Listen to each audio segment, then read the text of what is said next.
muito bem-vindos ao nosso Cineclube de março.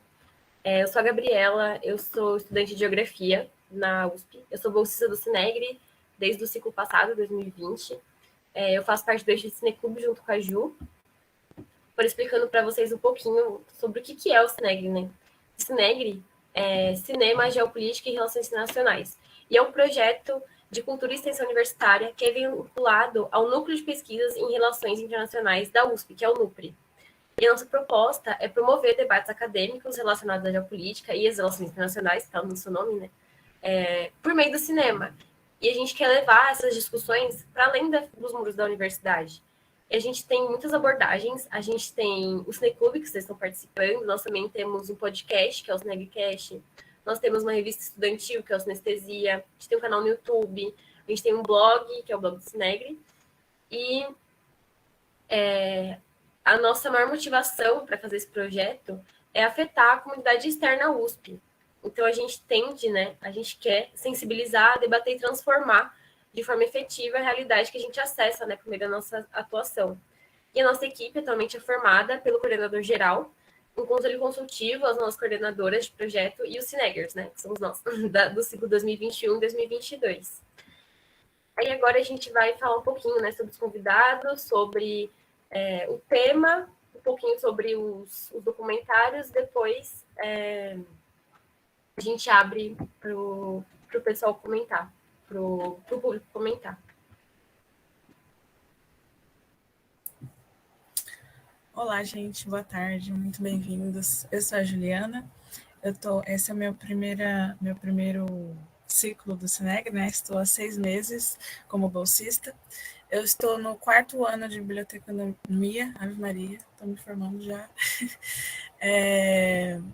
E, enfim, sejam muito bem-vindos. Eu vou falar agora para vocês uma sinopse básica dos filmes, para quem não viu, para quem já viu, só para relembrar.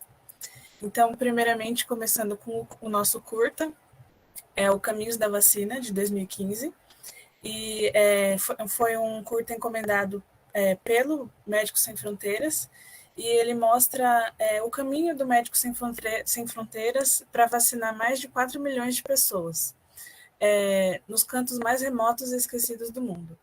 Para mostrar o quanto esse trabalho merece apoio, foi criado esse curta em documentário para acompanhar o MSF da Bélgica até o interior da República Democrática do Congo. Foram mais de 6.500 quilômetros de avião, carro, canoa, moto e a pé, para mostrar o trabalho da vacinação de 40 mil crianças contra o sarampo. O curta conta o resumo dessa história incrível e emocionante de superação, abnegação, competência e que já foi exibido em festivais de cinema e eventos ao redor do país. E em segundo, né, nós pegamos primeiramente esse curta para deixar o assunto de uma forma mais positiva, e aí em seguida, de uma forma mais tensa, escolhemos o média-metragem, até porque a gente acha que esse tema exige um positivo e um mais tenso, que é sério, e que a gente está cansado de tanta notícia ruim por aí, né? Então, o nosso média-metragem foi o Conspiração Antivacina, de 2021, e a sinopse dele é um documentário examinando as origens e o crescimento do movimento antivacinação e seu impacto nos esforços globais para derrotar a pandemia de Covid-19. O documentário conta com entrevistas com especialistas que lançam luz sobre esse movimento bem financiado e organizado e seus métodos. Essas são as sinopses. E aí, para a gente começar, todo mundo participando, a gente achou que seria legal começar a trazer uma novidade para esse ano, para os nossos cineclubes, para todo mundo agora, enquanto eu vou apresentando eu apresento e os convidados se apresentam, para todo mundo jogar no chat agora. Quando a gente fala sobre vacinação e desinformação, o que vem à cabeça de vocês? Uma palavra. Aí, no final, a gente recolhe essas palavras e vamos fazer uma nuvem para colocar, para vocês verem o que mais a gente pensa, o que vem na nossa cabeça antes da discussão e depois da discussão. Então, vamos lá. Agora eu vou apresentar uma breve apresentação dos convidados, que nada melhor do que eles mesmos se apresentarem, né? Então, em ordem alfabética, começando pelo Igor Waltz. Ele é doutor e mestre em Comunicação e Cultura da UFRJ e trabalha como pesquisador na Fiocruz. Pode se apresentar um pouquinho mais para a gente, Igor? Oi, boa tarde. Antes de me apresentar, gostaria de agradecer o convite da equipe do Cinegri pela oportunidade de poder discutir esse tema na tarde de hoje. Eu confesso que eu não conhecia esses dois filmes, mas eles foram um presente porque eles dialogam muito com o trabalho que a gente vem desenvolvendo no INCT, Comunicação Pública da Ciência e Tecnologia. Para quem não conhece o nosso trabalho, o Instituto Nacional ele reúne pesquisadores de várias universidades, vários institutos de pesquisa. Eu sou da Fiocruz, mas também tem pesquisadores da USP, da Federal de Pernambuco, da Federal de Brasília, aqui do Rio também. E nosso objetivo é produzir pesquisa voltada para estratégias de comunicação pública para tentar popularizar, né, pelo menos divulgar um pouco mais da ciência e da tecnologia que está sendo desenvolvida no Brasil. E hoje a minha pesquisa, junto com a professora Luísa Massarani, a gente procura monitorar discussões públicas em redes sociais sobre vacinação, a gente procura conhecer quais são as principais fontes, os principais temas, os principais enfoques sobre vacinas nas redes sociais brasileiras.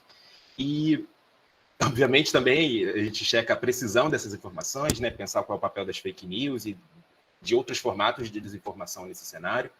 E, enfim, a gente já vem fazendo esse trabalho também com uma equipe com outros pesquisadores também, além de mim e da professora Luísa. E eu fico à disposição de vocês para a gente conversar mais e para trocar um pouco mais de ideias sobre esse problema, né, da desinformação em relação às vacinas e também possíveis estratégias de combate. Mas aí a gente fica à disposição para trocar uma ideia com vocês. Obrigada, Igor. Agora, seguindo para a nossa segunda ilustríssima convidada, é a Júlia Kaori. Ela é estudante de graduação em Saúde Pública da FSP da USP. Apresente-se, Júlia. Olá a todos. Meu nome é Júlia Kaori. Bom, fazer uma autodescrição aqui. Eu sou uma mulher amarela, tenho um cabelo preto comprido, uma regata vermelha. Estou usando 2 guias aqui, da minha querida Preciosa Umbanda. E acho que é isso, né, gente? Um fundo rosa aqui enorme, porque a casa alugada já veio assim, a gente não pintou, mas tudo bem. Bom, eu sou estudante na graduação em Saúde Pública, da USP, né, lá na Faculdade de Saúde Pública. É uma graduação recente, né, começou em 2012, muita gente nem sabia que existe, é muito comum ter a pós, né, e eu faço parte lá do coletivo de pesquisa em arte, antropologia e saúde pública, CEPAS-1, inclusive tem um parça aí do CEPAS também, que é o Michel, entrou aqui, e... o que mais, gente? Eu sou mãe do Akira, que ele tá na hora de dormir dele, o pai deve estar tentando fazer ele dormir, ele vai, talvez tenha uns choros, mas tá tudo certo. E, bom, é isso, assim, acho que a gente vai conversando, vai vindo as coisas mais, né? Estou muito feliz de ter sido convidada mesmo, a Gabi, a gente fez o ensino médio juntas, junto com um técnico em meio ambiente, que foi, assim, muito transformador, muito anticapitalista, e estou muito feliz de ter sido convidada, apesar de estar aqui super nervosa, e tipo, nem sei o que eu vou falar direito, mas é isso, a vida que segue.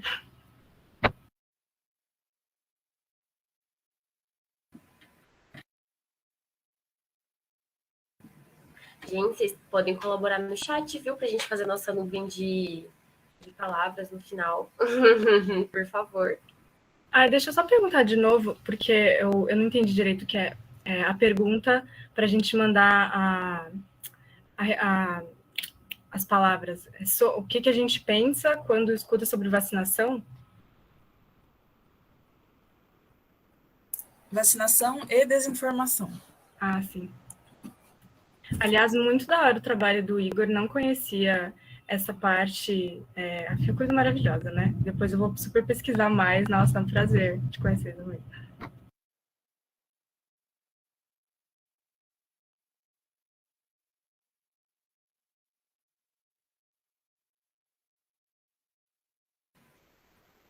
Agora, gente, falando um pouquinho sobre... Peraí que eu me atrapalhei aqui nos links, desculpem, do roteiro. Falando um pouquinho agora sobre... na verdade, desculpa, gente, eu tô um pouco atrapalhada. A gente queria que os participantes, os convidados, não, perdão, o público também se apresentasse, né? Fizesse quem vocês são, o que vocês estão fazendo aqui, se é o primeiro evento do Cinegre, vocês podem abrir o microfone ou não, podem digitar, o que vocês quiserem. Se gostaram dos filmes.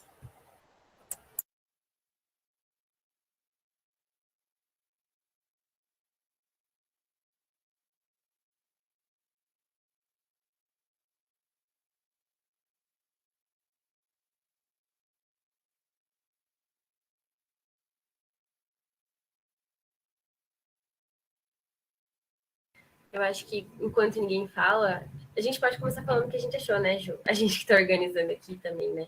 Então, como eu estava falando antes do pessoal entrar, às vezes eu esqueço. E aí hoje eu assisti de novo, né? Os dois. E é muito, muito interessante. Primeiro eu assisti o do Médicos Sem Fronteiras, né? O trabalho que eles têm para vacinar é bem interessante, assim, o processo. Assim, o nome é muito autoexplicativo, né? Caminhos da vacina, que é literalmente o caminho e o trabalho e o tanto de pessoas que é envolvido para a população ser vacinada. Aí eu fiquei pensando, mano, a gente tem o SUS aqui, que antigamente a gente não podia ver uma campanha de vacinação, que a gente já ia para a fila se vacinar, e hoje em dia é tipo, gente, pelo amor de Deus, vão se vacinar? É quase é desesperador ver que hoje em dia as pessoas não querem se vacinar. Eu amava ver o Zé Gotinha quando era criança. Assim, tipo, da minha experiência como criança, assim, minha mãe me levando pra vacinar, ficou assim, meu Deus, vai estar lá o Zé Gotinha. E eu achava que toda vacina ia ser gotinha, né? Até que a gente descobre que não é toda vacina que é gotinha. Aí isso quebra um pouco a expectativa. Mas eu amava ir me vacinar. Apesar de ter medo, eu gostava muito. Aí hoje em dia a gente vê... aí pensando, né, no caminhos da vacina, o trabalho que é para essas populações mais remotas serem vacinadas, de ter que ir de canoa, não, assim, as pessoas locais que sabem a trilha de moto, que conseguem chegar realmente com as vacinas no local. Enquanto aqui, não digo que seja uma facilidade, porque com certeza deve ter diversos... tem toda uma logística por trás, mas muita loucura pensar a gente com um sistema único de saúde que... Gente, eu amo o SUS de verdade, eu uso várias coisas do SUS e o quanto... se a gente tem o SUS e tá desse jeito, imagina esses lugares. Eu fiquei pensando nisso, sabe? Na dificuldade de ser vacinado. E que hoje em dia as pessoas não querem ser vacinadas, né? Aí sobre o outro documentário, né, da conspiração anti-vacina, eu já tinha ouvido falar tudo aquilo que eles comentam, né? É muito absurdo essa questão do... Eu esqueci o nome dele, do cientista, acho que é Andrew alguma coisa, do cientista que criou, né, esse mito da vacina da Tripsin ser relacionada ao autismo, mas pensar como a indústria, né, a indústria no geral trabalha para isso, esse trabalha para nem assim para a gente adoecer, não sei, para criar um contexto, para criar todo um contexto de manipulação também, né? Então eu pensei bastante nisso, assim, como até a ciência é utilizada para esse mercado, assim, mais perverso, digamos assim. Não sei. Aí, se você quiser falar um pouco, Ju, agora o que você achou, aí a gente vai fazer essa rodada. Eu achei curioso porque eu fiz o caminho contrário do seu, né? Então, eu assisti primeiro Conspiração e depois o Caminhos. E aí é engraçado como funciona a nossa cabeça, porque, tipo, eu acho que, assim, como você finalizou negativa, você tá mais, meu Deus, o negativo. E aí eu finalizei o positivo, tô lá, o problema não é tão grande assim, sei lá, dá uma esperança, a forma como a gente viu, né? Mas enfim, eu sei, claro que o tema é bem complicado, não é nada simples, até porque no Conspiração a gente vê como tanta coisa na nossa vida depende do capitalismo, né? Da ganância das pessoas, da forma como os assuntos podem ser deturpados a partir desse lugar de vender, de lucrar, várias cenas são marcantes assim, né? Mas eu fiquei pensando na parte principalmente quando fala das crianças, né? Que todo aquele comércio de alvejante, e aí uma coisa que assim todo mundo sabe que é absurda, e aí mesmo quando aparecem os resultados dessa absurdo, que quando as crianças, né, começam a expelir parte do intestino por causa do alvejante, e aí uma coisa está óbvia, né? Olha, tem algo errado. Mas não, eles já conseguem inventar que aquilo são as doenças indo embora. Parece realmente que coloca uma máscara na frente da pessoa e ela para de entender tudo que ela já sabia antes. É realmente bem assustador, assim. Aí, indo para o caminho da vacina, a gente já fica mais felizinho, vai dar tudo certo. E pensando nessa questão financeira também, né? Porque a gente consegue fazer bastante um paralelo entre o Médicos Sem Fronteiras e o SUS. E aí a gente pensa toda a questão pública do Brasil, né? A gente que sempre falam bastante do SUS, dos Correios, que sempre chega onde as empresas privadas não querem chegar, né? Então ficou bastante marcado para mim essa questão financeira nos dois documentários.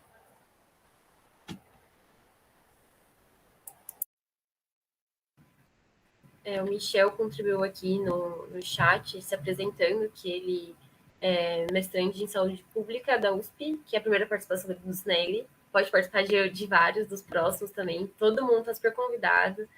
Ele também é integrante do Cepazum, junto com a Kaori. E ele não vai abrir o mic porque está em faxina em casa, mas está tudo tranquilo. Se os convidados quiserem falar também o que acharam, né, agora, e a gente já pode seguir também para perguntas, comentando, gente. Eu queria começar falando sobre os filmes, porque eles, de certa forma, eles mexeram com questões que, obviamente, eu já trabalho no meu dia a dia. Então, eu acho que eu consegui pensar algumas ramificações que eu acho, particularmente, eu achei muito interessante. Eu fiz o mesmo caminho que a Gabriela, então eu comecei pelo feliz e depois eu parti para o mais triste. Mas, em relação ao documentário do Médicos Sem Fronteira, o que mais me chamou a atenção é que a gente precisa repensar as nossas estratégias também de mobilização em torno da vacina, sabe? Muitas vezes a gente está pensando em estratégias web, então super complexas, quando, na verdade, talvez um megafone para chamar a comunidade e trazer essa comunidade para próximo da gente, enquanto pesquisador, enquanto cientista, enquanto profissional de saúde, talvez também tenha resultados positivos, né? Então, talvez tentar, de alguma forma, a gente estreitar esses laços e a gente ter uma comunicação mais direta, chamar essas pessoas também para participação, porque é uma maneira bastante significativa de você criar uma divulgação científica que seja, de fato, tanto científica quanto em saúde, que seja, de fato, bastante efetiva, né? Que seja bastante dialógica, isso que eu queria dizer, na verdade. E eu acho que, de certa forma, esse documentário, ele traz isso, né? Eu acho que ele sublinha isso de maneira bastante positiva. Quanto ao documentário do Channel 4, que é sobre os movimentos antivacinas, eu acho que ele lança uma luz que é importante a gente ter essa compreensão de como o movimento antivacina hoje ele está se organizando, né? Ele se organiza. Na verdade, o movimento antivacina, discurso antivacina, existe desde que a vacina existe. Então, ele já tem, sei lá, uns 300, 400, então, 400 é muito, mas 200, 300 anos.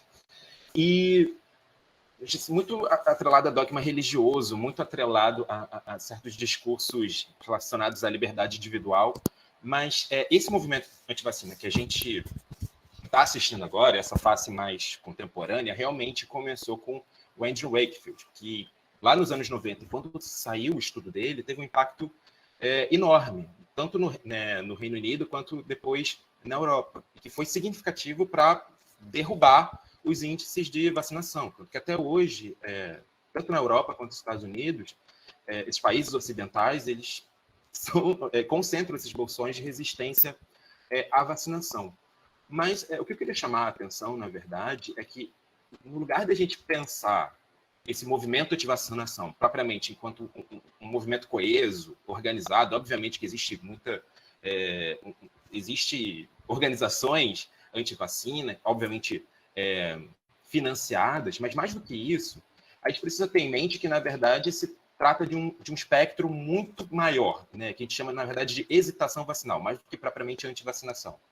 Quando a gente está falando de hesitação vacinal, a gente está falando de uma série muito grande de comportamentos que vão, sei lá, desde o sujeito que atrasa a própria vacinação, então que atrasa a vacinação dos filhos, por falta de acesso, por falta de informação, ou por conta da desinformação também, o que vai tomar algumas vacinas, não vai tomar outras, não está muito preocupado com isso, ou por algum tipo de receio em relação à vacinação, ou propriamente até os antivacinas, né, que são os adeptos das teorias conspiratórias, que estão se mobilizando por meio de grupos na internet. Só que tudo isso na verdade, um grande problema de saúde pública. Obviamente que os antivacinas, antivaxxers, né, têm um potencial maior de influenciar o debate sobre a abstenção de vacinas. Espalham mais desinformação, espalham mais informação incorreta, né, acabam influenciando outros indivíduos que são hesitantes em relação à vacinação, mas não necessariamente anti-vacina. Então, na verdade, a gente precisa olhar para esse problema de maneira um pouco mais... menos preto no branco, né? Na verdade, existem algumas gradações. A gente precisa também compreender como é que esse problema está se apresentando para a gente. E esse problema é tão grave, obviamente, que a própria Organização Mundial da Saúde ela já incluiu o movimento anti-vacinação como um dos maiores riscos da saúde global, né? Você tem uma ameaça real de reverter todo o progresso que a gente já fez no combate a diversas doenças que são evitáveis, né? Que não precisariam estar matando essas pessoas, principalmente essas crianças. E o grande problema também desse movimento de vacinação é justamente são esses discursos bastante insidiosos, que são estratégias discursivas que sabem realmente articular os medos e as ansiedades coletivas. Principalmente quando a gente está falando de vacinação infantil, né? Agora, quando a gente está tendo a vacina da Covid para as crianças, a gente teve uma explosão de discursos que estava apelando justamente para esse suposto risco que a gente estaria colocando as crianças, né? Mas eu não sei se todo mundo aqui é pai ou mãe, mas eu devo imaginar que todos nós temos receios, né, em relação à segurança e à saúde dos nossos filhos. Isso é válido, todo mundo tem, todo mundo que tem filho vai se deparar com situações que você se coloca em dúvida se realmente você está colocando o seu filho em risco ou não. Todo mundo quer preservar a vida e a saúde do próprio filho. E esse medo, ele é articulado, ele é instrumentalizado por esses movimentos organizados, esses movimentos anti-vacina. Especialmente agora, com a Covid, e que realmente, pelo menos no primeiro momento, na época que o documentário estava sendo rodado, que a gente ainda não tinha mais dúvidas do que respostas, que a gente ainda estava buscando uma vacina, esses movimentos eles enxergaram a Covid, na verdade, como uma grande oportunidade, né, de você justamente aproveitar do temor que as pessoas já estavam sentindo, para justamente levantar mais dúvidas. E, obviamente, lucrar em cima disso, né? Você acaba vendendo, supostamente, né, vendendo soluções naturais, soluções alternativas, soluções que supostamente seriam mais naturais, mas obviamente não tem segurança ou nenhuma eficácia científica. Mas obviamente que esse documentário, apesar de focar no extremo da situação, na ponta do iceberg, digamos assim, é importante a gente lançar luz sobre isso para a gente também tentar compreender quais são essas estratégias dessas pessoas para levantar dúvida em relação à vacinação. Bom, é isso. Também outras coisas que forem surgindo, eu vou lembrando e comentando com vocês. Kaori, se quiser comentar sobre o que você... Eu acho bem importante essa fala do Igor, né? E porque é isso, assim, o Michel falou que a palavra para ele é complexidade. Eu acho extremamente complexa essa discussão, né? Não é só, gosto da vacina, não gosto da vacina. Porque eu estava tentando pensar o que eu ia vir falar hoje. E, assim, eu acho que são tramas que vão indo para vários lugares que já vieram de vários lugares. Então, eu também fiz esse caminho de assistir primeiro o curta dos Médicos Sem Fronteiras e depois o documentário, que, assim, gente, eu fiquei, assim, muito... Eu estou tremendo até agora, porque eu acho muito tenso isso, eu acho uma discussão muito tensa, né? Porque a gente está falando de vidas das pessoas e de como que está envolto em questões muito cruéis, assim, que, como o Igor falou, não é que todo mundo que está com receio da vacina ou que não tomou, que está dentro desse movimento anti-vacina realmente, né? Mas a maioria são pessoas que têm dúvida. Tipo, eu tenho um filho pequeno, é claro que eu vou ficar assim, poxa, eu vou hesitar na hora que falar, isso aqui faz mal para dar para a criança. É claro que eu vou hesitar, não sei se é essa palavra, mas tipo, vou pensar 2 vezes, eu vou querer pesquisar, vou querer entender melhor, né? E eu acho que a maioria das pessoas é isso, é uma preocupação que tem mesmo com o bem-estar de si mesmo, de familiares, da comunidade. Só que o grande problema é esse, como que tem um negócio, essa é a palavra mesmo, um negócio extremamente lucrativo por trás disso, que consegue bolar discursos, cenários que são extremamente bem construídos, né? O pessoal constrói bem a coisa, né? Acho que isso no média-metragem, né, do movimento de vacina mostra um pouquinho sobre essa questão. Mas vamos lá, deixa eu ver por onde que eu começo. A primeira coisa, assim, como eu comecei vendo, né, pela minha tia, do Médicos Sem Fronteiras, né, a primeira coisa que eu pensei foi essa importância de se construir junto da comunidade, assim, com a comunidade, com as pessoas que você vai estar trabalhando, né? Porque o que geralmente acontece é que essas organizações, ONGs, organizações filantrópicas, coisa e tal, por mais que tenham essas boas intenções, tem uma coisa de assim, nós vamos salvar aquelas pessoas, coitadinhas, coisa e tal, né? E chega lá levando um monte de coisa que às vezes as pessoas nem precisam daquilo, né? Então, eu achei muito interessante que mostra nesse curta o estabelecimento desse diálogo com as pessoas, que fala-se com as lideranças locais, né? Tem toda uma conversa antes. Não chegaram já com os caras falando, ei, pessoal, bora vacinar, né? A Gabi falando, não sei, aqui no Brasil, porque de como é que, né, são os lugares mais difíceis de se chegar. Lá na faculdade, o nosso orientador, né, o professor José Miguel, ele tem um super trabalho com alguns povos indígenas lá do Alto Rio Negro, no Amazonas, que, assim, é um lugar que é difícil fisicamente de se chegar mesmo, porque tem isso de canoa, aí você tem que... Tem carros, às vezes, que não vai, então as pessoas que moram ali sabem como é que você vai andar ali, como que você vai chegar. Então, a importância dessa construção junto das pessoas mesmo, né? Mas, assim, agora vindo para um outro lado ainda no mesmo rolê todo, que eu fico pensando, né, que o negacionismo, esse movimento anti-vacina, movimento anti-ciência, ele é engraçado e trágico que ele nasce também do próprio Ocidente, desse próprio lugar que é onde a ciência surge, né, a modernidade, e vem também esse movimento, né. O que eu fico pensando, né, nisso tudo, a ciência é complicado quando a gente leva ela com C maiúsculo e, assim, suprema e inquestionável, porque a ciência mesmo, ela não é isso que ela se propõe, né? Eu gosto muito de ouvir algumas coisas do Bruno Latour, da Isabelle Stengers, que eles são filósofos da ciência. A Bruno Latour, ele é antropólogo, a Isabelle Stengers, ela é química, né? Então, eles vão para esse lado mais perto da antropologia para pensar a filosofia da ciência, né? E eles defendem muito essa questão da gente pensar em ciências com S, né, com C minúsculo, que estão em constante movimento, que, inclusive, é importante que a ciência, ela se questione a si mesma, né, e vá tendo atualizações e coisa e tal, porque a vacinação, ela também foi isso, foi um avanço na ciência, foi olhar e falar, isso aqui deu certo, e a vacina do Covid foi isso, né, então tem gente que fala, mas como é que eu vou confiar numa vacina que foi criada em 1 ano? Não foi criada em 1 ano. Não foi criado, não. Tem décadas e décadas de pesquisa, né, que levaram para esse momento, assim, né, de conseguir desenvolver a vacina de Covid. Entra-se, então, nesse lugar, né, da pós-verdade, então, que está diretamente relacionada com as fake news, né? As fake news seriam, vamos dizer assim, uma ferramenta desse momento da pós-verdade, né? A pós-verdade é aquilo que, assim, você já não sabe mais o que é fato, o que é fato, o que é falso, o que aconteceu, o que não aconteceu. Tipo, agora polêmicas, né? Eu não vou levantar essa polêmica, mas só pontuar. Guerra na Ucrânia, né? Muitas imagens sendo veiculadas, tipo, que horrível, guerra na Ucrânia, olha só, explodiram tal, essa menina aqui se defendendo contra os soldados russos.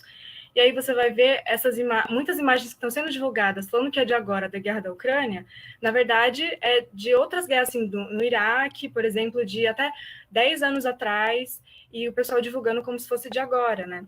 Então, é difícil, assim, hoje na internet, com tanta informação, com tanta coisa, a gente conseguir fazer esses filtros. Porque também comemos, né? A internet, ela é bom para ela que isso aconteça, as redes sociais, é lucrativo isso, né? De ter essas bolhas, de ter essas, como o pessoal chama, câmaras de eco. Então, um fala, o outro repete, e aí você não sabe exatamente de onde veio aquilo, se aquilo é real, se aquilo é falso, porque quando você viu, já tá no grupo de WhatsApp da família toda, tipo, em todos os grupos de WhatsApp que você tá, e no Facebook, e aí é complicado isso, né? Algumas coisas também que eu fico pensando, por exemplo, que foi muito falado desde o começo da pandemia pelo governo Bolsonaro, foi essa questão de, não, porque a gente, é bom que todo mundo pegue, se infecte com Covid, porque isso vai acontecer o efeito de rebanho, aí daqui a pouco todo mundo já está imune e a doença vai embora. E aí, assim, não foi nada disso que aconteceu. Nada disso, né? O que aconteceu foi que muitas pessoas se infectaram, né? Mais de 600 mil pessoas morreram por Covid, que a gente sabe. E também um grande erro nessa questão de pensar esse efeito de rebanho, né? Porque a gente vai... Não sou uma super especialista em epidemiologia, não, tá, gente? Mas o pouco que eu estudei, o efeito de rebanho seria o efeito depois da vacinação, né? Então, por exemplo, a vacinação de sarampo, que é falada no CURTA, né? E que aqui no Brasil, há alguns anos, acho que é 2017, se eu não me engano, 2016, por aí, agora estou um pouco confusa da data específica, mas foi por aí, o Brasil recebeu um certificado de excelência na vacinação, né, uma cobertura maior do que 95%, né, da população. E por que a gente precisa ter uma vacinação tão alta assim, né, de algumas são mais de 90%, algumas 95%, às vezes 98% da população? Porque esses 2%, esses 5%, por a maioria já estar imunizada, acaba não indo também. Então, olha só como a vacinação de um grupo também vai beneficiar aquela pessoa que não se vacinou.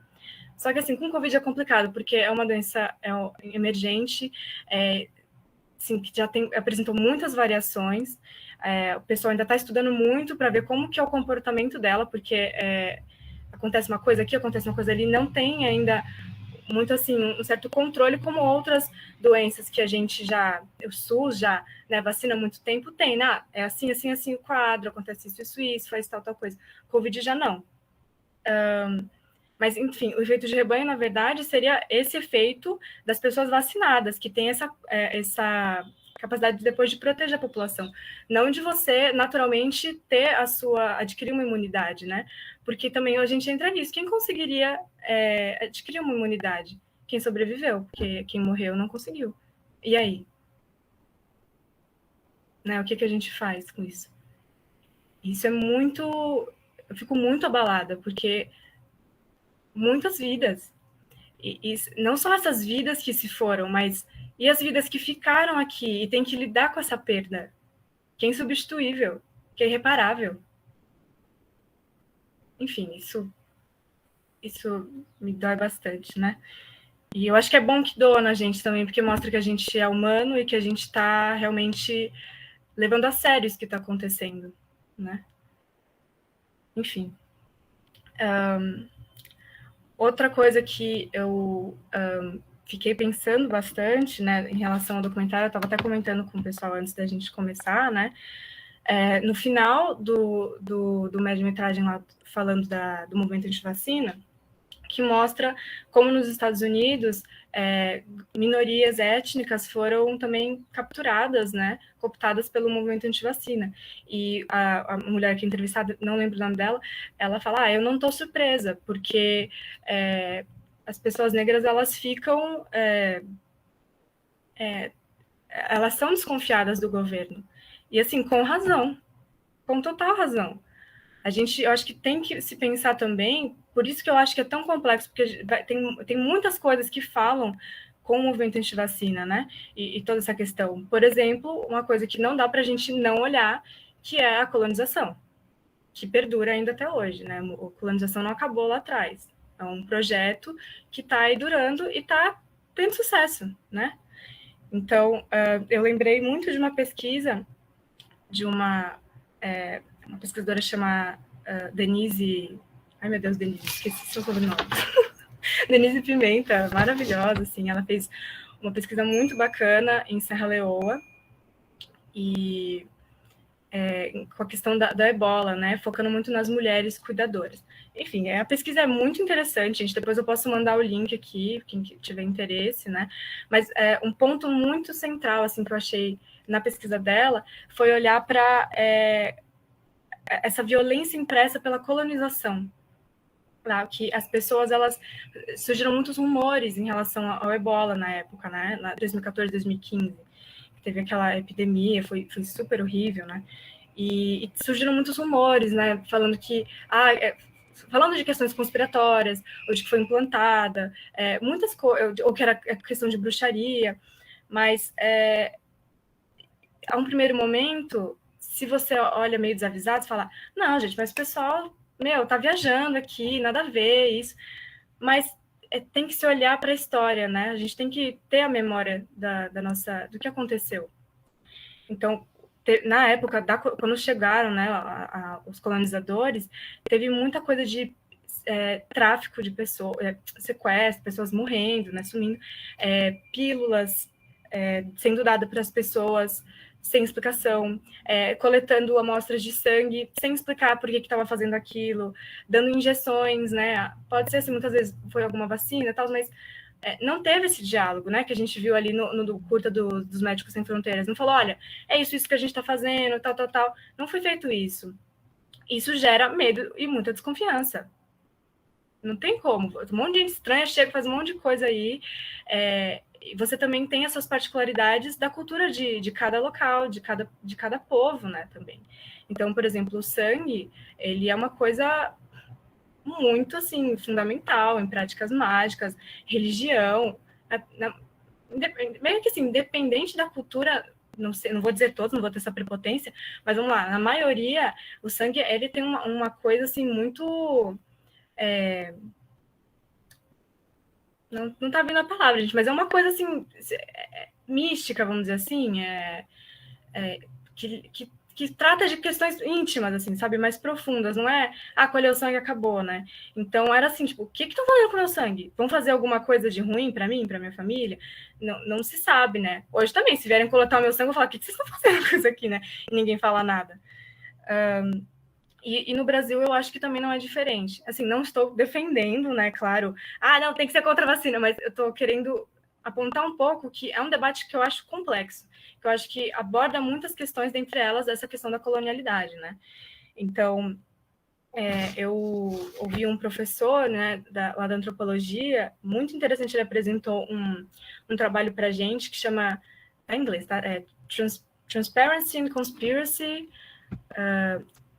vou traduzir essa parte que é muito difícil. Etnografias das suspeitas da nova ordem mundial, que são dois antropólogos, né, o Harry West e o Todd Sanders, que vão pesquisar sobre a questão das conspirações agora no século XX, né? Que todas essas coisas, assim, né, de reptilianos, chip na vacina, e, enfim, a gente sabe, né? São várias conspirações. Mas é muito interessante que eles vão pincelando e vão chegando num lugar que eles falam assim, é interessante olhar para isso, porque o poder, ele não é transparente. Né? Qual que é um dos argumentos que eles trazem? Né? Que cada vez mais as decisões políticas elas estão sendo feitas em lugares reclusos, com pessoas cada vez mais seletas. E fala-se muito já, não, porque a gente é transparente, as empresas são transparentes, o governo é transparente, né? Mas as instituições, elas continuam, a gente continua sem saber exatamente, assim, o que está acontecendo na real. Então, eu fico pensando muito, assim, na questão do agronegócio, por exemplo, né? Porque isso a gente tem muitos estudos científicos, a Fiocruz, inclusive, né, Fiocruz, a Brasco, maravilhosas, fazendo dossiês, assim, muito completos sobre todos os prejuízos do agronegócio, né, dos herbicidas, dos pesticidas e tudo mais, só que tem um lobby por trás disso, que inclusive muitas pessoas que denunciaram foram mortas, tiveram que sair do país, sabe, exiladas, muita gente sendo ameaçada, principalmente lideranças locais, né? Então, eu quero dizer que, assim, são tramas complicadas, porque quem está nesse lugar de decisões da nossa vida, a gente nem sabe direito quem que é. A gente olha hoje para o Bolsonaro, que fez várias merdas, continua fazendo, mas não é só ele. Se fosse só ele, era muito fácil, né? Ele é um representante de uma classe que tem seus interesses por trás, né? E a gente, assim, muito rica, que lucra muito com isso tudo. E é muito assustador. Então, por isso que eu coloquei na minha palavra ali medo, porque eu acho assustador isso mesmo. E, bom, para fechar um pouco esse momento, né, uma das coisas também que eu ouvi bastante foi: ah, não, mas não tem que dar vacina para pessoas indígenas, porque isso aí vai contra a cultura delas, não sei o que, pessoas não indígenas falando isso, né?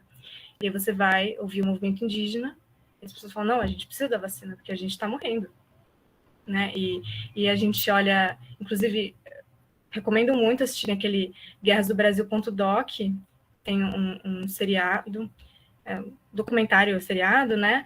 E tem bastante, assim, como Porta Diferente do Krenak, falando no primeiro episódio, e falando, né, como que as epidemias foram e são uma arma de guerra colonial, né? Então, foi um genocídio mesmo, e tem sido muitas pessoas sendo mortas por essa questão de uma guerra biológica até, né?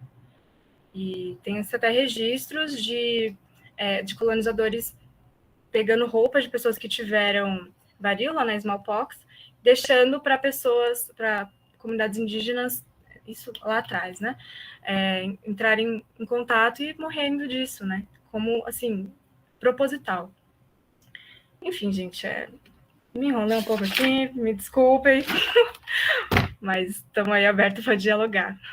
Isso que é o mais importante também, dialogar, né? Porque tá difícil ultimamente, porque a gente vai tentar dialogar com algumas pessoas e as pessoas não querem dialogar. Então, acho que o maior BO hoje não é eu ter uma opinião e você ter outra, mas a gente não conseguir estabelecer uma ponte, uma conversa, né? E isso eu acho que é uma estratégia que mostra, né? O Wakefield, ele fez muito bem isso. Ele escutou muito bem as pessoas, né? Porque realmente a gente chega hoje no consultório médico, as pessoas às vezes nem olham para nossa cara, tá só anotando e, mas toma isso aqui, mas o que serve? Toma isso aí, não pergunta não. E ele não, ele ouvia, então, enfim, né, coisas.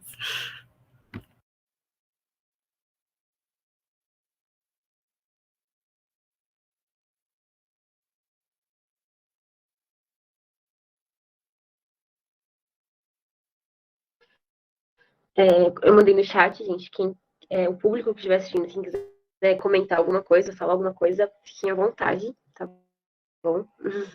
Eu tive um probleminha com a luz aqui, mas eu já voltei.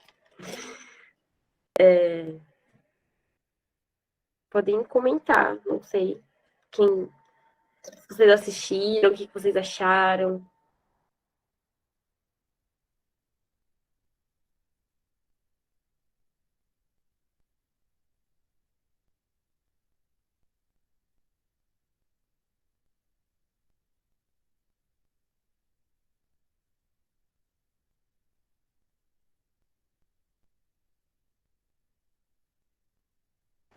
Vou aproveitar para falar um pouquinho de uma fala da Júlia, quando comenta sobre o Brasil, né? E aí eu me lembrei de uma fala do Átila, numa das lives dele, né, sobre que ele sempre faz, né, que ele comenta como o Brasil é um país hipócrita, porque apesar de ter grandes números de antivacina no Brasil e crescendo cada vez mais, infelizmente, por causa, né, do nosso infeliz presidente, apesar de ter um grande número de antivacinas, mesmo os antivacinas estão em alto nível de vacinação.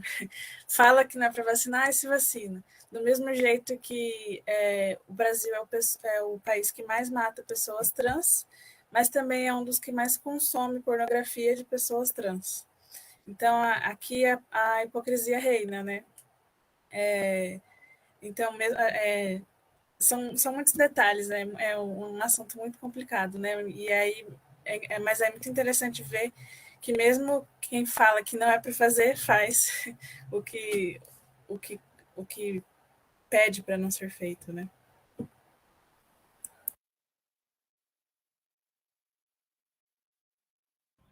E também, assim, falei tanta coisa, não falei do nosso querido SUS, né?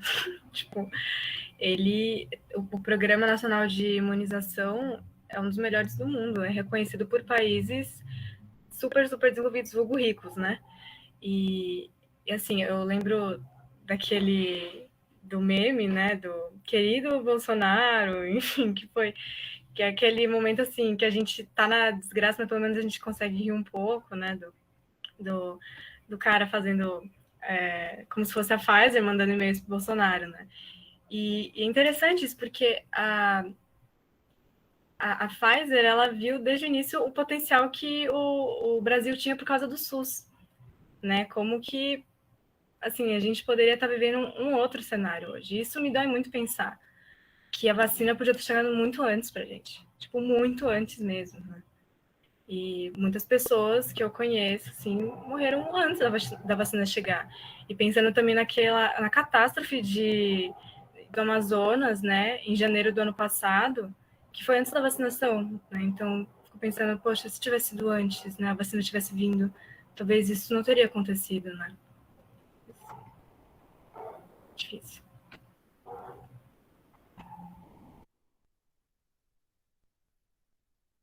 Então, foi o que eu quis dizer no chat. Quantas pessoas morreram de pandemia, para além do de Covid, né? Eu tenho um exemplo, assim, pessoal, que meu avô, ele era uma pessoa muito, muito, muito ativa. Ele tinha 95 anos, mas saía, pegava ônibus, 2 horas de ônibus sozinho, ia comprar coisas, enfim, ele era muito ativo. Mas aí, com a solidão da pandemia, né, e eu imagino que seja uma realidade para todo mundo, né, mas eu penso bastante nessa questão do idoso, por morar com dois, e desde que nasci, enfim.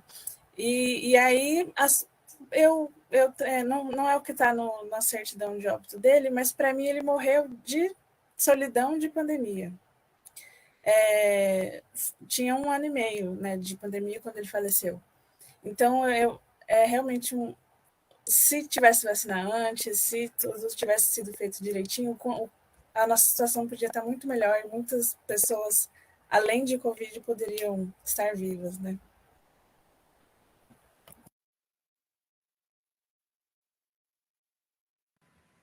Isso que vocês estão comentando, né, sobre a vacinação no Brasil e tudo mais, é aquela velha história, né? Tipo, eu sou contra a vacina, mas você acha que eu sou bobo? Eu vou me vacinar. Só eu que não vou me vacinar?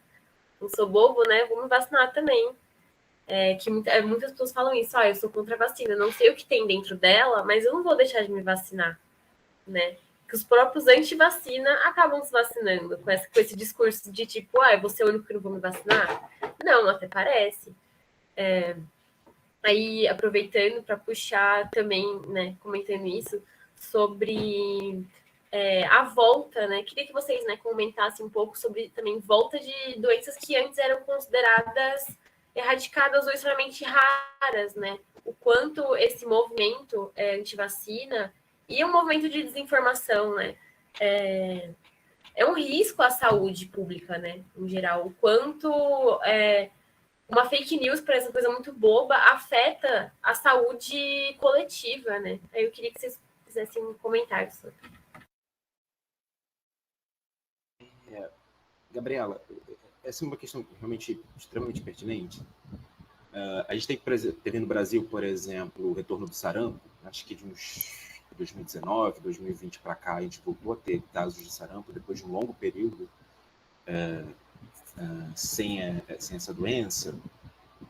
Mas a gente precisa levar em consideração que o discurso anti-vacina, as fake news, a desinformação, são um ingrediente importante dentro dessa receita. Mas a gente não pode também atribuir unicamente, né? A gente passou quase 20 anos sem casos de sarampo, então a ideia de urgência em relação a essa doença acabou se perdendo entre a população. Também existe a falta de acesso, a falta de informação. Existem diversos elementos dentro desse cenário que a gente precisa levar em consideração. Historicamente, no Brasil, a gente sempre contou com altas taxas de adesão às campanhas de vacinação. Elas vêm caindo desde 2015, desde 2016. Se eu não me engano, nos últimos anos a gente quase não atingiu nenhuma meta de vacinação, ou não atingiu realmente nenhuma meta mínima de vacinação, especialmente no calendário infantil. Mas ainda o Brasil, comparado a outros países, especialmente países, como a Júlia colocou, países, entre aspas, desenvolvidos, né? Na Europa e nos Estados Unidos, a gente ainda tem taxas de vacinação ainda melhores do que as deles. Por mais que o movimento anti-vacinação no Brasil ele esteja em franco crescimento, ainda persiste uma cultura de adesão às vacinas no Brasil. E isso é importante porque quando a gente está pensando na desinformação, a gente não pode desatrelar a desinformação ao cenário político que ela está inserida. Em países em que, por exemplo, Espanha, França, em que você tem uma força maior desses movimentos anti-vacinação, o teor dessas mensagens falsas, ela dá uma conta maior desse cenário de menor adesão às vacinas. Aqui no Brasil, por exemplo, a gente teve muita desinformação em relação às vacinas, mas muito no bojo do discurso do Bolsonaro. Então, muito mais atreladas a dar suporte político a um determinado ator do que propriamente se atrelar a um movimento anti-vacinação organizado, né? Especialmente no Brasil. Até antes da Covid, dificilmente a gente achava alguém que dizia assim, eu sou abertamente anti-vacina. Né? Era muito mais uma coisa assim, eu sou pró-vacinas seguras, eu sou pró-escolha, eu sou pró-liberdade individual, né? Mas com a emergência do Bolsonaro, que adotou como bandeira de saúde pública o uso de medicamentos sem eficácia, cloroquina, hidroxicloroquina, ivermectina, então, dentro desse campo de disputas muito mais político do que propriamente científico, a gente vai ter o aparecimento desses discursos contrários à vacina, ou contrários a vacinas específicas, né? A vacina do Dória, entre aspas, né? Que não é do Dória, mas a vacina do Butantan, que supostamente seria a vacina, ou então a vacina chinesa, né? Então, na verdade, esses discursos a gente precisa também analisar o local deles, né? Onde que eles estão circulando. A gente entende que a desinformação é um fenômeno global, mas ele se expressa localmente. Né? E, enfim, né, de certa forma, quando a gente está falando do movimento anti-vacina hoje, a gente tem muito desses discursos, no Brasil isso ainda está crescendo, mas especialmente lá fora, muito ligado a uma ideia de conspiração, né, de opressão estrutural do governo, ou então opressão da grande mídia, opressão das grandes farmacêuticas. Obviamente que a gente precisa colocar em questão o modelo capitalista, né, para a área da saúde, mas muito desses discursos conspiratórios, eles vão nessa vertente de que estaríamos sofrendo uma opressão globalista, que supostamente essas pessoas estariam lutando, né, enquanto uma missão, né, a ideia do Dom Quixote lutando contra gigantes e que assume essa missão de levar a verdade das vacinas à grande parte da população. Né, que supostamente as grandes farmacêuticas estariam só pensando no lucro, de fato elas estão pensando, mas pensando isso dentro de uma ideia de opressão estrutural, de uma opressão do governo, uma forma de controle social. E a Kaori, ela tinha comentado a questão da pós-verdade, e isso é interessante porque isso se liga a um momento que a gente está vivendo hoje de desconfiança generalizada da autoridade, né?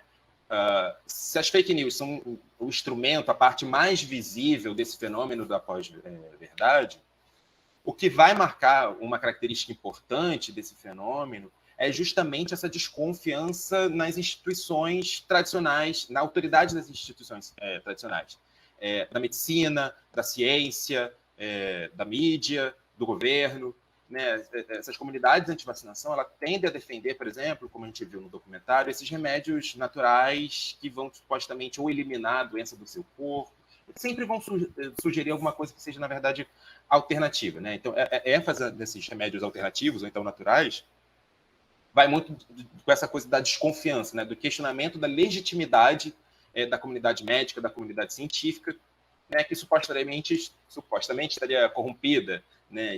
Seria corrupta, e por aí vai, né? Então, assim, você está muito atrelado a uma ideia de luta contra uma suposta opressão e também da ideia de escolha, então de liberdade individual, né? A gente percebe que, assim, eu não quero tomar vacina porque seria um direito meu, é meu corpo. Você meio que subverte a ideia da vacina, que na verdade é um pacto coletivo, é um pacto social, né? Eu não tomo vacina para me proteger, eu tomo vacina para proteger a mim e aos demais, ao meu entorno, né? Porque as doenças não se espalham, os vírus têm menos chance de sofrer mutações, então a gente consegue, de certa forma, ajudar a controlar o espalhamento dessas doenças, né? Então, como eu falei, antigamente não se falava muito, eu não sou contra a vacina, se você quiser tomar, você toma. Eu que não quero ser obrigado a tomar vacina, né? Muito baseado na ideia do discurso individual, da liberdade individual, né? Em detrimento de uma ideia de uma coletividade. Tudo isso está atrelado a esse fenômeno que a gente está assistindo de pós-verdade. Porque, na verdade, o que significa essa pós-verdade? A gente estaria migrando de uma autoridade ou de uma legitimidade baseada tanto na experimentação científica ou, enfim, dessas instituições tradicionais de autoridade para uma autoridade, para uma legitimidade muito experiencial, né? Muito individualizada. Se eu fui lá pesquisar na internet, então a minha voz também tem autoridade para dizer que não, vacina não funciona. Nos Estados Unidos eles usam muito esse discurso. Faça sua própria pesquisa. Simplesmente, se eu fosse jogar no Google, sem algum preparo para eu saber filtrar essas fontes de informação, eu próprio tenho a autoridade para decidir qual é a informação que eu vou acreditar ou não, né? Então, assim, na verdade, esse problema é muito mais... Esse buraco é um pouco mais fundo do que só a questão das notícias falsas, porque elas estão emergindo dentro de um determinado contexto, dentro de uma determinada motivação, né? E para a gente enxerga como uma notícia falsa ou propositalmente falsa, para muitas pessoas, na verdade, é uma tentativa de achar um discurso alternativo que vai de acordo com as crenças prévias dessas pessoas. Isso é complicado, né? É mais complexo. Eu acho que a nuvem de palavra vai ser uma grande palavra, né? Complexidade. Isso é mais complexo do que simplesmente as pessoas estão tentando mentir para enganar umas às outras. Obviamente que também tem a questão do lucro, mas também tem a questão dessa autoridade muito pessoal que as pessoas estão... que a gente está vivenciando, né, dentro desse quadro de pós-verdade.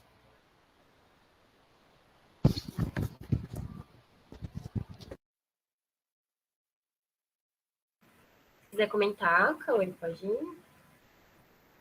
Eu queria saber também se alguém não quer fazer algum comentário antes. Tipo, a gente falou bastante coisa, né? Aí... Se não quiser falar, tudo bem também. É escolha individual, não. Eu gostaria de falar, pode? Eu sabia! À vontade. Eu e Júlia, a gente é assim, né? A gente começa a falar Mas é muito interessante, acho que todos os pontos que o pessoal trouxe, acho que os vídeos, acho que eles são material muito importante para a gente pensar sobre esse discurso complexo, que ele não vai... a palavra complexa, para mim, é a que mais define, assim, e que acho que ela não... E esse tema, acho que ele não vai terminar tão cedo, né? A gente está chegando já numa próxima eleição, onde mais debates acho que vão acontecer.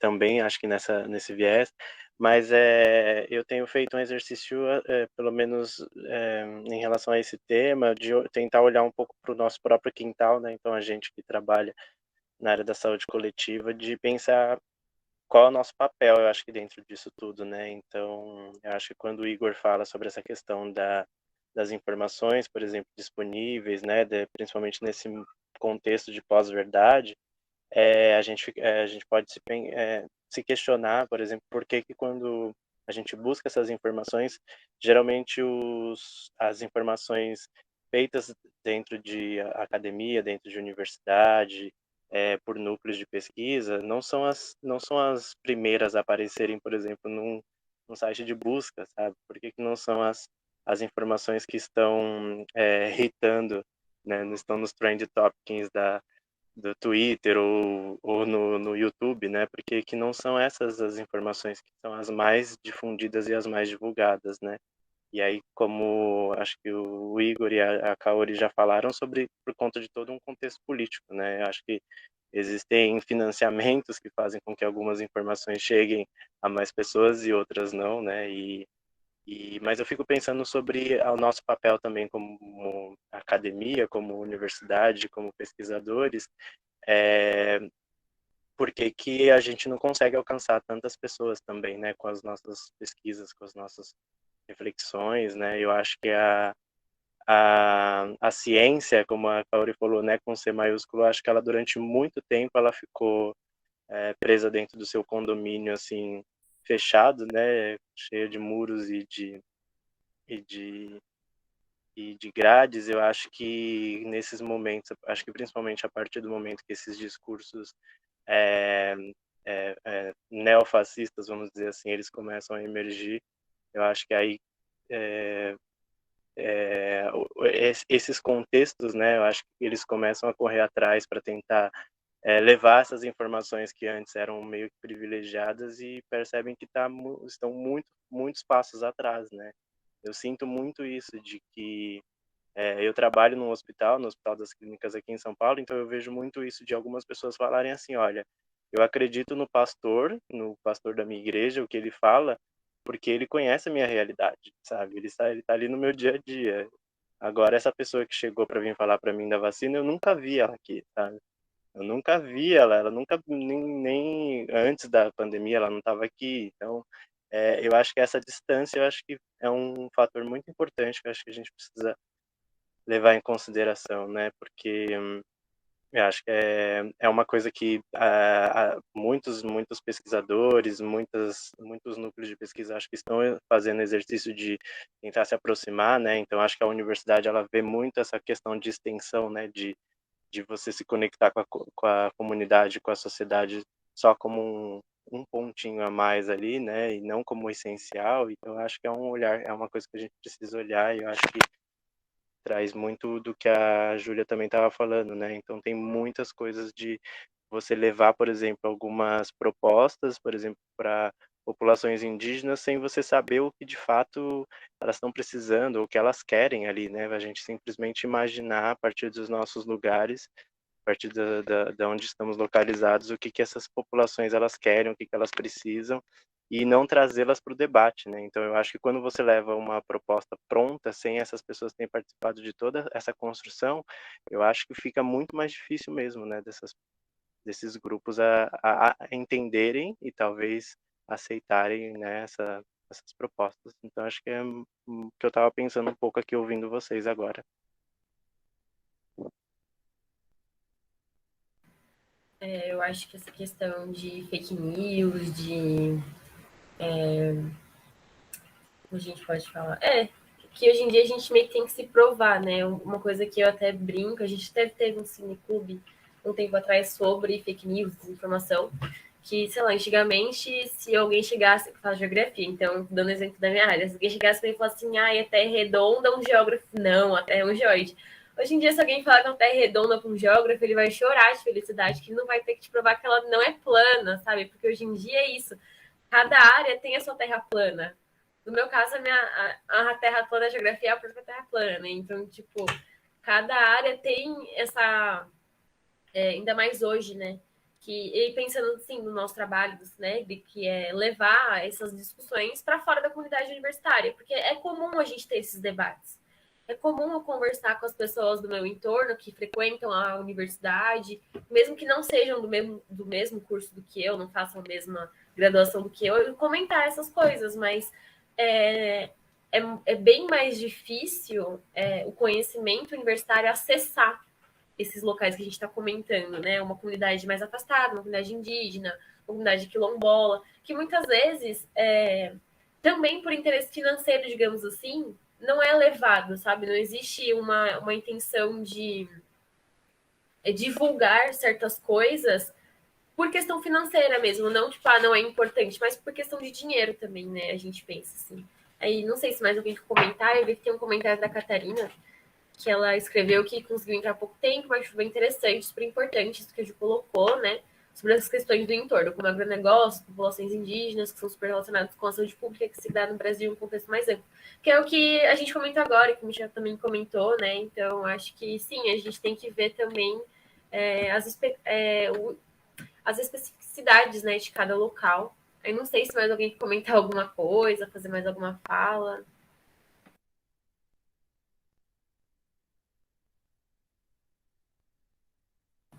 No próprio filme a gente consegue ver isso, né, de, vou dizer, esse afastamento da ciência, conversando mais com todo mundo, né? Se você, uma pessoa assim de fora, que não sabe muito sobre o assunto, e vê a cena do ônibus antivacina contra uma pessoa com cartaz falando, né, tipo, vacina salvam, tal, o que fica para a pessoa que não conhece, né? Quem eu devo confiar? Numa pessoa com cartaz ou no ônibus com um belíssimo de um cartaz? Então, acho que chama muita atenção, né? E eu digo isso, inclusive, trazendo um pouquinho da nossa experiência no Cineclube, como a gente tem dificuldade de achar convidados. E quando a gente acha, porque os artigos deles são incríveis, ou enfim, achar o e-mail, o contato dos cientistas. É muito difícil, a gente tem que caçar até nos processos. Tem um site, né, que indica, aparece o nome da pessoa, né, e o diário oficial e os processos que a pessoa tem. A gente tem que apelar até para esses recursos assim, diferentões para achar o e-mail da pessoa.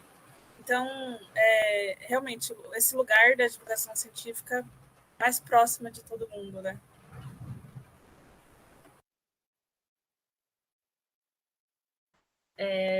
Mais uma coisa que veio à minha cabeça, né? Que antes a gente, comentando isso, né? Que às vezes a gente nem sabia, não queria saber o que tinham nas vacinas.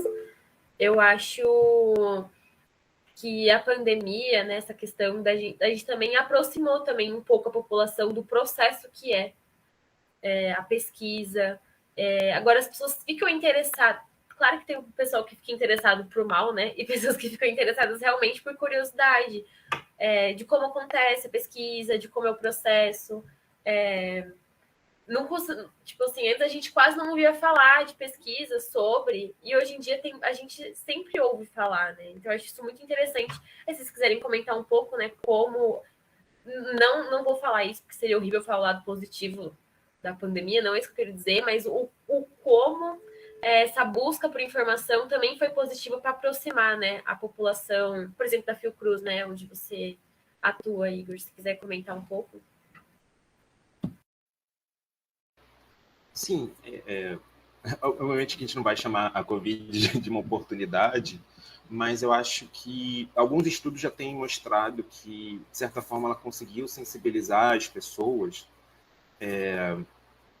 para a importância da ciência, né? A autoridade, a crença na autoridade da ciência, na legitimidade, na confiança na ciência, nos cientistas, nos médicos, ela cresceu de antes para depois da pandemia, né? Alguns estudos internacionais conseguiram mostrar isso, né? Por exemplo, você tinha no Reino Unido, até antes, em 2020, antes do surgimento da vacina, né, 1 em cada 6 britânicos tinha tendência a dizer que não se vacinaria de jeito nenhum. Com o avanço da vacinação, com os efeitos que as pessoas começaram a ver, hoje o Reino Unido conseguiu atingir uma taxa de 73% de cobertura vacinal, né, como um todo. As pessoas começaram realmente a se sensibilizar em relação à importância da vacinação, por exemplo. E sim, de certa forma, esse cenário excepcional, digamos assim, né, esse cenário de exceção, ele realmente conseguiu, ele trouxe esse ganho, podemos dizer assim, uma sensibilização da população em relação a acreditar nas vacinas, acreditar na ciência. São poucas regiões do mundo onde, na verdade, isso acabou regredindo. Na maior parte, nas pesquisas, né, internacionais, a maior parte do mundo observou um avanço nesse sentido. Eu acho que, particularmente, pelo que eu venho observando já dentro das minhas pesquisas, é que a gente realmente precisa pensar outras estratégias para ter de aproximação com essas pessoas, né? Como eu acho que foi o Michel que colocou, que quando a gente vai fazer pesquisa, dificilmente a gente acaba, não necessariamente os primeiros resultados que a gente esbarra são resultados escudados cientificamente, né? Baseados cientificamente. Quando a gente olha, por exemplo, para as redes sociais, pelo menos nos últimos 3 anos que eu tenho observado, grande parte do volume que as pessoas estão compartilhando nas redes sociais sobre vacina, especificamente falando sobre vacinação, são conteúdos checados, verificados, né? A desinformação ela não é a maioria do que está sendo compartilhado nas redes sociais, quando a gente analisa, mas dificilmente a gente vê materiais sendo produzidos pelos institutos de pesquisa, pelas universidades, as pessoas compartilham, se engajam mais, se envolvem mais, comentam, curtem, compartilham. Conteúdos, por exemplo, jornalísticos ou de outras figuras de autoridade, mas não necessariamente produzidos por instituições de pesquisa. Eu acho que o nosso grande desafio é sensibilizar as pessoas justamente para enxergar a ciência, né, pelo menos as instituições de pesquisa, como uma fonte confiável de informações, né? Lutar contra a ideia da Torre de Marfim, né? Que a gente acaba ficando muito isolado e dialogar um pouquinho mais com a sociedade, que a sociedade também nos reconheça também como, na verdade, como um auxílio, né? Que a gente consiga estreitar os nossos laços, que a gente consiga estreitar o nosso diálogo, né? Que faça se reconhecer e a gente pensar em estratégias de aproximação propriamente dito, né? Pensar nas populações periféricas, nas populações marginalizadas, digamos assim, como é que a gente pode fazer chegar essas informações e essas pessoas também possam nos enxergar como uma fonte possível de informações, né? Uma fonte desejável também de informações, né? Porque muitas vezes, para você chegar nesse conteúdo, você precisa cavar muito, né? E não é todo mundo que tem tempo ou tem possibilidade de fazer esses percursos, né? Então, eu acho que, de fato, hoje o grande desafio é a gente procurar novos caminhos para a divulgação científica. Se quiser comentar também, Kaori, pode comentar sobre o assunto. Uhum. Eu acho que isso que o Michel e Igor trouxeram agora é fundamental mesmo, né? Aquilo que eu estava falando também desse diálogo, né? Da gente estabelecer pontes de caminhos junto, né? Não só, às vezes, daqui para lá ou de lá para cá, mas como que a gente constrói junto realmente, né? Só que também é essa questão mesmo da faculdade, da universidade, como essa... Né, o Michel trouxe o condomínio, o Igor falou a Torre de Marfim, que também tem um lance da democratização da universidade que é muito recente, né? De, tipo, quem antes acessava, para quem que a universidade ela foi criada, tipo, a gente aqui eu e o Michel, por exemplo, da Universidade de São Paulo, a Gabi também, né? Você vai ver a história da universidade, é muito complicada, ela foi feita para elite mesmo, né?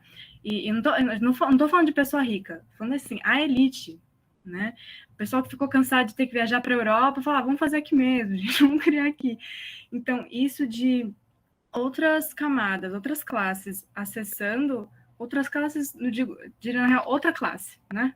Acessando a universidade é recente, né? E principalmente, assim, por causa das cotas, tantas cotas que vieram aí, porque também é isso, às vezes, como é que eu posso dizer? Tipo, eu vou acessar a universidade, eu já conheço aqui minha comunidade, já conheço meu bairro, eu sei do que está precisando, sabe? E aí eu entendo também como é que uma comunidade que pode ser, tipo, longe, mas a gente tem muitas semelhanças, o que vai estar precisando, como é que é a dinâmica do meu território, né? E, enfim, a gente lá na faculdade, né, a gente fala muito disso de entender o território, de você conhecer o território, tipo, fisicamente mesmo, e de ver quem que tá lá, de conversar com as pessoas. Ali tem um terreiro, ali tem um centro evangélico, aqui tem uma igreja, todo mundo conversa ali, vai ali, ou não, às vezes um conversa direto com o outro, mas às vezes quem está doente vai ali na dona Beth, que ela é benzedeira, e aí, assim, sabe, tipo, não é que são, nossa, nada a ver isso, tipo, não, isso tudo é saúde. Michel, tipo, tô falando aqui muito de Michel, porque Michel, ele tá fazendo um mestrado, assim, maravilhoso, ampliando muito essa noção de cuidado, né? Porque a gente, às vezes, pensa que o cuidado em saúde tá lá no consultório médico, ou fazendo um exame de sangue, um ultrassom, um raio-x, mas o cuidado, ele é muito mais amplo, né? Por que a gente não pode falar que... por que eu não posso ir na Dona Beth, ser benzida, e depois lá no médico também fazer meus exames? Uma coisa não vai excluir a outra, né? Pelo menos eu acho que não deveriam, né? E porque aí já vai umas brisas aí que eu tenho tido na minha pesquisa, né? São muitos mundos que eles estão existindo ao mesmo tempo. E nenhum necessariamente precisa excluir o outro, né? A gente pode viver nesse pluriverso. Fui bem acadêmica agora, mas na verdade nem tão acadêmica assim, porque, por exemplo, você vai nos zapatistas, eles falam de pluriverso, né? Ou muitas... tem aquele livro que o Davi Copenau e a Yanomami lançou com o antropólogo Bruce Albert, A Queda do Céu. Não li tudo ainda, porque é um livro assim que cada palavra você vai muito devagar, porque é um livro muito rico. E é isso, assim, tipo... São cosmologias também, visões de mundo, entendimentos de mundo, que não são excludentes. Por que eu trago essa questão da colonialidade? A colonialidade, ela é excludente, ela é um mundo que devora outros mundos, ela quer que seja um mundo que só ela existe, né? Um mundo único. Então, isso é muito complicado. Por isso que dessa ideia que vem toda a questão mais forte, né? De machismo, do racismo, LGBTfobia, etc, etc. Uma coisa, aliás, também também por exemplo. É todo aquele que não está dentro de um corpo padrão, certo? Que corpo padrão é esse, né? Nós já temos uma boa ideia. Falam muito no documentário e muito em vídeos no YouTube, em grupos de WhatsApp, etc., da questão do autismo. A vacina vai dar autismo, tal coisa dá autismo, tal. E eu fico muito, assim...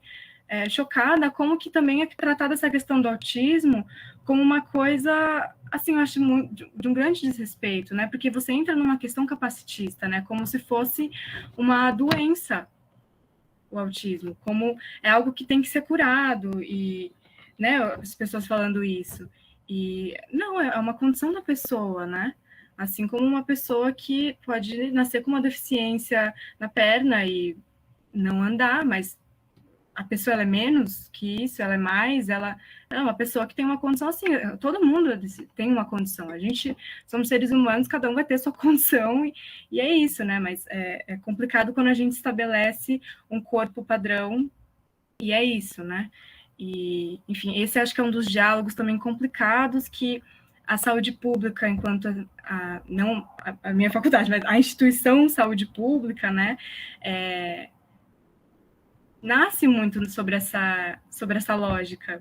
E aí agora a gente vem, assim, a gente, eu digo, já há uns bons anos, outras pessoas antes da gente, tentando falar, não, olha, não é bem assim e tal, mas é complicado, né? Porque acho que isso esbarra nessa questão do diálogo da universidade. Tipo, eu vou falar aqui um pouco de histórias pessoais. Eu e Gabi, por exemplo, a gente, no ensino médio, a gente fez parte do movimento de ocupações de secundaristas, né? Que eram contra o fechamento de escolas pelo governo... Nossa, gente, governo mal, que loucura. Parece que faz tanto tempo. Quantas coisas aconteceram, né? E é muito interessante, porque, assim, a universidade, ela sofre ataques. Ano sim, ano não tem greve. Quem está na universidade sabe. O pessoal tem sempre uma fala assim para greve. O pessoal fala, ano passado teve, esse ano vai ter. Ano passado não teve, esse ano vai ter. E não é que não seja importante, é fundamental, a gente tem que defender a universidade, a pesquisa, mas é isso, assim, minha mãe mesmo perguntou, mas por que não passa na TV isso? Por que não vê? Eu não vi ninguém falando, tipo, sei lá, no Facebook. Eu não estava sabendo disso, né? O meu companheiro, ele faz Unifesp, lá no Pimentas, em Guarulhos. Gente, o Unifesp quase fechou, assim, um pouco antes da pandemia. Tava um negócio, assim, fazendo reunião de, olha, gente, talvez a gente tenha que fechar, tipo, real, chamando estudante, falando isso. E a minha mãe, mas como assim? Eu não tô sabendo disso, eu não vi passando na TV, eu não vi ninguém falando disso. E também, acho que vai por esse lado, assim, né? A escola pública tá ali no bairro, as pessoas conhecem quem frequenta acaba levando, às vezes, a família, tem festa na escola, tem exposição, não sei o quê. E a universidade? Já é difícil chegar, né, gente? Se a gente pensar na USP, quer dizer, que eu moro na Zona Leste, né? Quem mora ali perto é outra coisa, mas mesmo assim, você tem muitas comunidades que moram ali do lado da universidade e nunca entraram lá dentro da USP, né? Então, tipo, não precisa necessariamente ter esses muros físicos, né? É construído já isso. Tipo, mano, eu não vou entrar ali. Por que eu vou entrar ali? Eu não conheço ninguém, não fui convidado. Vão me expulsar, vão me perguntar quem é você, porque a universidade já faz isso com os próprios alunos, né? Quem anda até com crachá no peito, assim, porque é isso, é uma política também, não estou falando do indivíduo que faz isso, né? Mas acaba sendo essa política institucional que é complicado, porque e é isso que é complicado, que eu acho uma outra complexidade, que é a gente defender a instituição ao mesmo tempo de criticá-la. Não é que a gente está defendendo a universidade que tudo é lindo, maravilhoso, né? E aí é complicado, porque hoje a gente vive muito uma polarização. Tipo, ou você é contra ou você é a favor. Como assim? Né? Enfim, né? Bem louco isso. E algo que eu queria apontar rapidinho, se der, porque eu começo a falar, meu Deus do céu. Disso de... não, a vacina não funciona, tal. Vamos para tomar remédios naturais, né?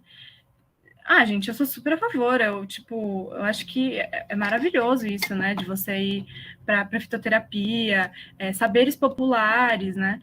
Mas me preocupa bastante como tem sido divulgado, como que eu vejo a divulgação disso. Tipo, teve semanas atrás uma mulher que morreu, parece que foi após ingerir um desses remédios, né? Que falava-se que era fitoterápico, falando assim, emagreça, não sei o que, isso aqui, mais de 50 plantas. Aí você fala, nossa, que bom, né? Tem 50 plantas, que ótimo e tal.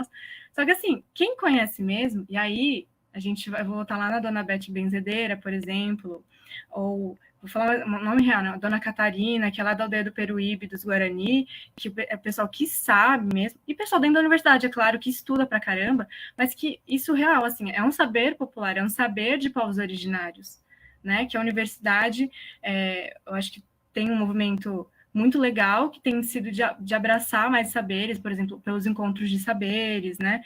De falar, olha, esse conhecimento da universidade aqui acadêmico, ele é válido, mas também tem outros que são válidos, e colocar eles em diálogo, né? Acho que isso é maravilhoso, Mas, enfim, é algo que, por exemplo, uma pessoa que conhece mesmo as plantas, jamais vai falar, não mistura, porque se você misturar essa com essa aqui, vai dar ruim. E é o que aconteceu, né? Infelizmente, isso eu achei muito triste, né? Muito triste. Você compra um produto que tem... E aí tem super marketing em cima, e aí, não, porque é isso, porque aquilo, a planta tal... E aí você acredita, você fala, nossa, que legal, né? Então, acontecendo muito isso com o Covid, no documentário mostra, né, várias dessas soluções milagrosas de expulsar o Covid do corpo, de blindar o seu corpo e tal. E assim, você tem um projeto muito bacana que se deu no ano passado, que chama Paris-C, que é Plataforma de Respostas Indígenas à Covid-19 no Brasil, algo assim, posso mandar depois no chat para vocês verem. E eu tive o privilégio de participar um pouquinho, de conhecer, né? E tem muitos relatos de pesquisadores que pesquisam junto a comunidades indígenas, mas principalmente de pessoas que são indígenas mesmo e são pesquisadoras, né? E muitos relatos, assim, de falando que aconteceu muitas defumações, fechamento de corpo, muitos chás, né? Foram resgatados esses saberes tradicionais dos povos para lidar com a Covid, mas em nenhum momento as pessoas falam, isso aqui vai me curar, ponto, acabou, isso aqui vai me prevenir. Fala assim, olha, a gente não tem vacina ainda, então a gente tem que se virar com o que a gente tem. E foi potente, né? Teve grandes... cuidou de muitas pessoas, né? Mas o que eu queria trazer é esse contraste que parece que é a mesma coisa, mas não é. Quando se fala assim, das plantas, por exemplo, né, tal, vão para lugares muito diferentes, né? E como que eu acho que é perigoso isso, esse discurso, a construção das coisas, né?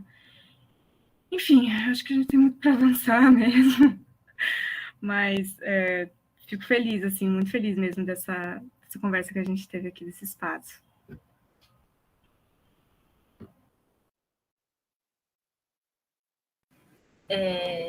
A gente já está em quase 2 horas quase 2 horas não, vai. Falta uns 20 minutos para 2 horas. Então, para dar 2 horas, eu vou pedir para vocês fazerem uma fala final. Podem comentar, fazer um fechamento, né? E vocês podem comentar. Não sei quem quer ir primeiro, podem. Quem quer ir primeiro, gente?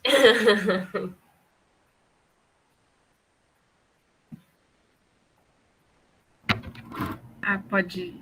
Não sei, achei que ia o Igor, porque ele começou falando. Você quer ir?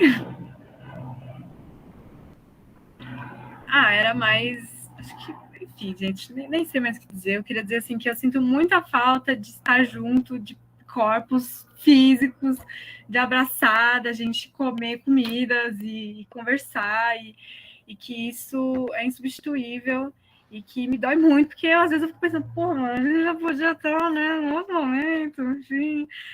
E que também é isso, assim, acho que é um debate muito complexo, como a gente bem falou aqui várias vezes, mas que eu acho muito legal isso que o Igor traz de, tipo, não é bom e mal, assim, né? O bom e o mal versus, né, isso de certo e errado, os contra, os a favor. Não é isso, é muito complexo, tem muitas outras tramas, muitas outras gradações nisso, e eu acho que o que eu tiro dessa nossa conversa hoje é o diálogo, da gente ter essa capacidade de dialogar com as pessoas, e mesmo que a pessoa fale assim, umas coisas que eu não concordo, que eu falo assim, nada a ver isso aí, mas de, tipo, conseguir ouvi-la mesmo, sabe? E procurar entender de verdade, valorizar o que ela está me falando. E isso, para ser bem assim, sincera para vocês, no mundo neoliberal que a gente vive hoje, da guerra de todo mundo contra todo mundo, é difícil.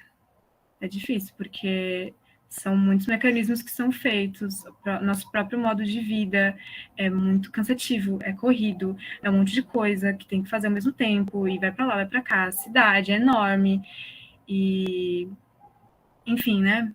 Tá todo mundo cansado, acho que tá todo mundo muito dilacerado, assim, mesmo quem fala, não tô ansioso, não, mas não tô triste por causa disso, tá, assim, tá, porque a gente tá ligado, assim, de muitas formas, a gente tá conectado, né, enfim, e viver algo grande como o que a gente tá vivendo hoje,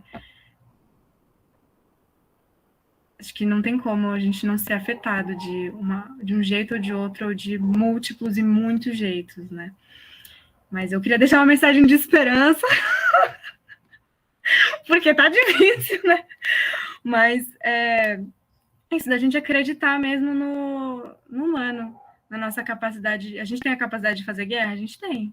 Mas a gente tem a capacidade de estabelecer pontes, de ser maravilhoso uns com os outros, e de construir coisas muito bonitas juntos, né? E eu acho que um dos jeitos que, por exemplo, eu encontrei de sobreviver mesmo durante a pandemia, além do meu filho, que eu acho que trouxe muita essa luz, assim, acho que se não fosse ele eu teria ficado muito imersa em outras coisas da pandemia e teria ficado muito mal. E ele traz muito essa esperança, assim, de olha, tá em movimento as coisas, sabe? Tá vindo, as coisas estão crescendo também, né? Mas a arte, né? Eu acho que a arte, ela é fundamental para nossa vida, ela faz parte da vida. E a arte pode ser você cantarolando no chuveiro, você fazendo um desenho, você cozinhando uma comida para você mesma, para as pessoas que você ama. Eu não sei, a arte é maravilhosa, ela é super múltipla. Minha tia tá ali, ó, fazendo ali, ó, as artes dela, ali, as mandalas dela ali, ó, macramê e tal. E a arte também do diálogo, as artes de curar, as artes de produzir vida. Eu acho que é o que a gente mais está precisando agora. E é isso, agradeço muito aqui o convite, agradeço muito ter conhecido vocês. Espero que logo seja um presencial, mas estamos aí, né, gente? Um abraço. Eu também não tenho muito mais a acrescentar do que eu já falei, mas além de agradecer pela oportunidade de conhecer vocês, de trocar um pouquinho com a Júlia, com a Juliana, com a Gabriela, todos vocês, na verdade, eu acho sempre válido, porque muitas vezes no nosso trabalho a gente acaba ficando um pouquinho isolado, ainda mais com a pandemia, o isolamento torna-se, né, uma estratégia de sobrevivência, mas eu acho que é importante a gente tentar estabelecer pontes, tentar construir novos laços, porque eu acho que é assim que a gente vai conseguir, de certa forma, sair dessa.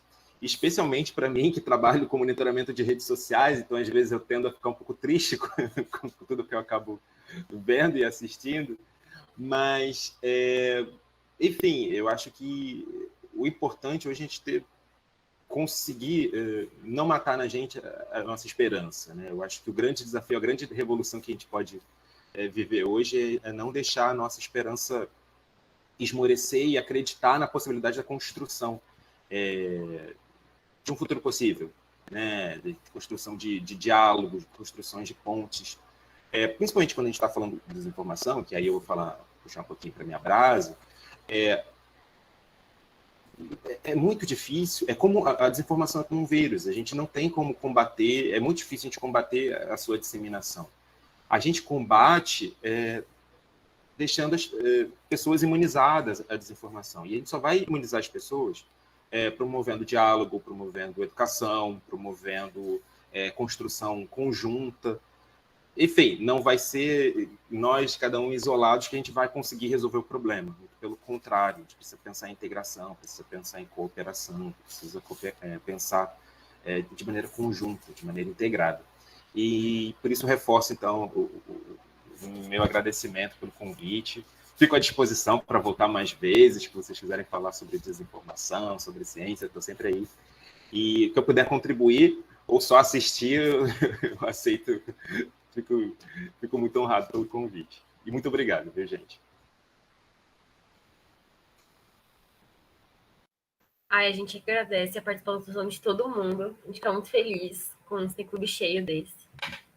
A gente, todo mês tem, gente, então, quem quiser acompanhar a gente nas nossas redes sociais. Nesse mês, excepcionalmente, vai ter 2, o mais pro finalzinho do mês, no dia 26. A gente vai divulgando nas redes sociais. E anotem aí as